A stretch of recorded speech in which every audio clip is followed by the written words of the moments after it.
আজ তোমাদের আমি দেখাবো জিরা রাইস। জিরা রাইস যেভাবেই প্রনাউন্স করো না কেন, তোমাদের আমি আজকে দেখাবো জিরা রাইস। অনেকেই বলবে এটা খুবই তো সামান্য জিনিস, এটা দেখাবার কি আছে? 100 বার খুবই সামান্য জিনিস, তবে একটু টুইস্ট দিয়ে করতে চাইছি আমি আজ জিরা রাইসটা, তাই তোমাদের সাথে শেয়ার করছি। ভালো লাগবে কিনা জানি না, টেস্ট করে বলতে হবে, বাট এটা আমি ফার্স্ট টাইম ট্রাই করছি। একটা ছোট্ট টুইস্ট, বেশি বড় কিছু নয়, কিন্তু সামান্য একটা টুইস্ট। জিরা রাইসটা করার জন্য লাগবে হচ্ছে, প্রথমে দেখো বাসমতি রাইস নিয়েছি আমি নিয়েছি তোমার ইন্ডিয়া গেট বাসমতি রাইস। তোমরা যে ধরনের বাসমতি রাইস খাও সেইটাই নেবে, কিন্তু চেষ্টা করো বাসমতি নিতে। অন্য চালগুলো আমি বলতে পারবো না, আর বাসমতির মানে সাবস্টিটিউট অন্য কোনো চাল আছে কিনা বা সেই চালগুলোর নাম কি, আমি বাসমতিই বলছি। ইন্ডিয়া গেট বাসমতি আমি নিয়েছি, তোমরা যে ধরনের বাসমতি পছন্দ করো সেটা নেবে। তার সাথে আমার লাগবে হচ্ছে লেবু, ভাতটা করার জন্য আমার লাগবে হচ্ছে লেবু, নুন, আর এটা হচ্ছে মেন ইনগ্রেডিয়েন্টটা ভাত করার জন্য, এটা হচ্ছে বিরিয়ানি মশলা, যেটা আমি বাড়িতে তৈরি করেছি। আমি একদিন তোমাদেরকে মশলা তৈরি করা দেখিয়ে দেবো। এই মশলাটা কিন্তু তোমরা সবকিছুতে দিতে পারো, ভাতে, মানে ভাত বলতে বিরিয়ানি জাতীয় যে ধরনের আইটেম, পোলাও বলো, নানান রকম তেহরাকি পোলাও টোলাও হয় সেগুলোতে বলো, বা তোমার চিকেন মাটনের আইটেমে বলো, সবকিছুতেই কিন্তু এটা তুমি দিতে পারো। এমনকি ফিশেও তুমি এগুলো দিতে পারো। এটা হচ্ছে বাড়ির হোমমেড বিরিয়ানি মশলা। আমি একদিন তোমাদের সেটা দেখিয়ে দেবো কিভাবে করতে হবে। এইটাই হচ্ছে আজকের মেন ইনগ্রিডিয়েন্ট। এই দিয়ে আমি করব বাসমতি রাইস। তার জন্য আগে আমি ভাতটাকে সেদ্ধ করে নেব। সেদ্ধ করার জন্য আমি অল্প একটু ভাতে লেবু চিপে নেব। ভাতে সবসময় অল্প করে একটু লেবু দিয়ে দেবে, তাহলে দেখবে ভাতটা খুব সুন্দর ফর্সা হচ্ছে, মানে ভাত বেশ সুন্দর সাদা সাদা হবে। দেখবে এমনিতেই চাল ভালো করে ধুয়ে নিলে সাদা হবে, কিন্তু দেখবে একটা সুন্দর সাদা রং আসে ভাতটায়। সেটা যদি লেবু দাও, কাঁচা লেবু রস চিপে দাও, তাহলেই কিন্তু সেই স্বাদটা আসবে। এতে দেব আমি সামান্য একটু নুন। ভাত করতে অল্প একটু নুন দেবে, স্পেশালি যখন পোলাও বিরিয়ানি এইসব কিছু করবে, জিরা রাইস, পিস পোলাও এইসব যখন কিছু করবে, অল্প একটু নুন দেবে। দেখবে ভাতে একটা সুন্দর টেস্ট হয়েছে। ভাতটা যখন কাঁচা খাবে অল্প একটু টেস্ট করবে, দেখবে ভাতে একটা সুন্দর টেস্ট হয়েছে।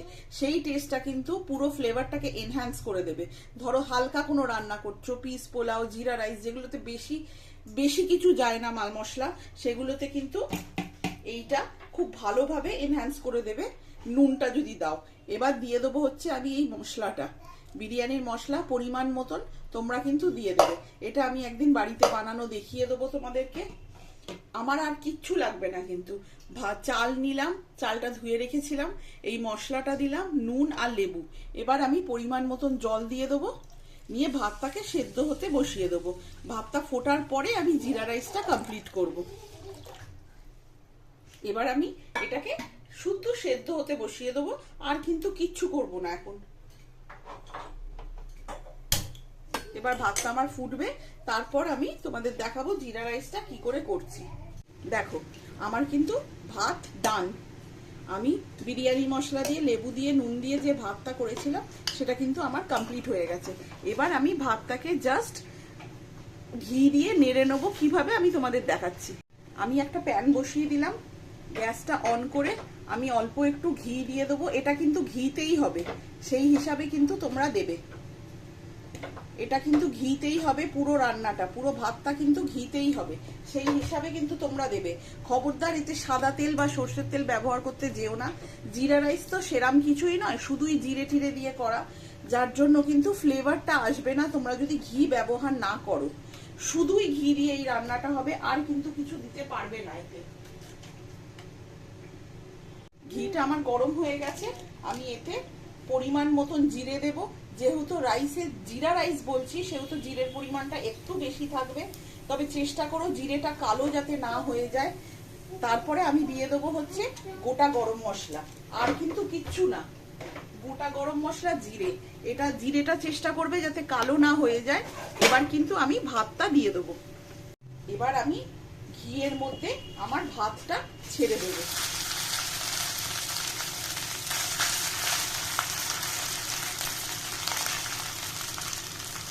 এতে তোমরা কাজু কিশমিশ ব্যবহার করতে পারো, খুব একটা যাবে না, বাট ভাতটা যদি মনে হয় বড্ডই শুকনো, কিছুই নেই, কি দিয়ে খাবো, তাহলে কিন্তু তোমরা কাজু কিশমিশ ব্যবহার করতে পারো এতে। আমি কিন্তু এতে কাজু কিশমিশ দেবো না, কেন কি জিরা রাইসে কাজু কিশমিশ যায় না। বাট যদি তোমাদের মনে হয় বড্ড শুকনো, বড্ড হালকা লাগছে ভাতটা, তাহলে অবশ্যই তোমরা কিন্তু এতে কাজু কিশমিশ দিতে পারো। আমি পুরো ভাতটা আমার যতটা লাগবে আমি কিন্তু এতে দিয়ে দিলাম।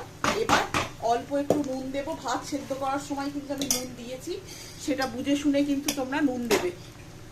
এতে অল্প একটু নুন দেব আর হালকা হাতে নাড়াচাড়া করব। আমি যেহেতু ভাত সেদ্ধ করার সময় নুন দিয়েছিলাম, আমি কিন্তু বুঝে শুনে নুনটা দেব, দেখে নাও। এবার হালকা হাতে এটাকে শুধু নাড়াচাড়া করব, আর কিচ্ছু করতে হবে না। আমি এবার এটাকে হালকা হাতে নাড়াচাড়া করব। দেখো, ভাত যাতে আমার ভেঙে না যায়, ভাত যাতে আমার ডেলা ডেলা হয়ে না যায়, আঁচটাকে সবসময় বাড়িয়ে নেবে। এই ধরনের ভাত করতে গেলে যেটা জাস্ট হালকা নেড়েই নামিয়ে দিতে হবে, অবশ্যই ভাবে আঁচ বাড়িয়ে করবে, নালে কিন্তু ভাত ডেলা ডেলা হয়ে যাবে। দেখতে পাচ্ছ, কিচ্ছু নয় কিন্তু, এটা খুবই সাদামাটা একটা রান্না, বাট মনে হলো আজকে তোমাদের দেখাই, তাই জন্যই আমি কিন্তু তোমাদের দেখালাম। সবসময় রিচ রান্না বা একেবারে ঝাল রগরগে লাল লাল রান্না দেখানোর তো যুক্তি নেই, সব কিছুই দেখাতে হবে।